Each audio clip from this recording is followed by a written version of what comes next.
जैसा कि पहले भी हुआ है, भारत में कोविड की पहली और दूसरी लहर के शुरू होने से पहले केरल और महाराष्ट्र में कोविड के केस तेजी से बढ़े थे।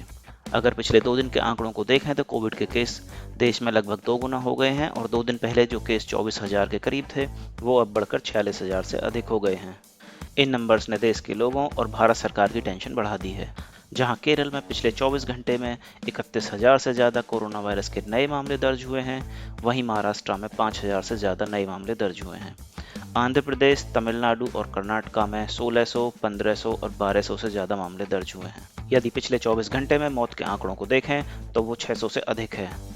केरल में पिछले 24 घंटे में 30% से ज़्यादा मामले बढ़े हैं और पॉजिटिविटी रेट 19% बढ़ गया है। हालांकि भारत की राजधानी में पिछले 24 घंटे में कोविड के सिर्फ 20 केस ही सामने आए हैं, जो कि अभी तक राहत भरी खबर है, और दिल्ली में पिछले 5 दिनों में कोई मौत नहीं हुई है। कोविड की तीसरी लहर को लेकर national institute of disaster management के अधीन एक्सपर्ट्स की जो कमेटी गठित की गई थी, उसने कोविड की तीसरी लहर को लेकर गृह मंत्रालय और पीएमओ को चेतावनी दी है कि कोविड की तीसरी लहर सितंबर और अक्टूबर में आ सकती है। यदि कमेटी की इस रिपोर्ट को ध्यान में रखें तो अगले महीने के अंदर कोविड के केस में तेजी से वृद्धि हो सकती है।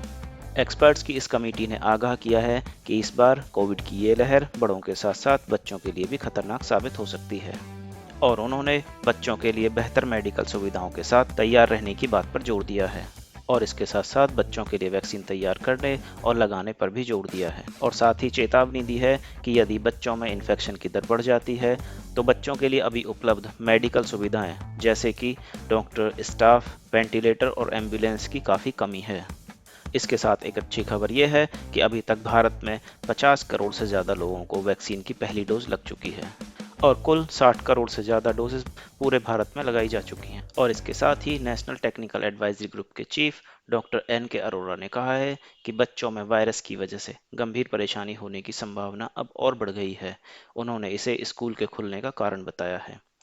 एडवाइजरी ग्रुप ऑफ इम्यूनाइजेशन के चीफ ने कहा है कि 12 से 17 वर्ष के बच्चों को अक्टूबर में वैक्सीन लगनी शुरू हो जाएगी। हमारी आपसे अपील है कि आप भी सावधानी बरतें और खासकर बच्चों पर विशेष ध्यान दें।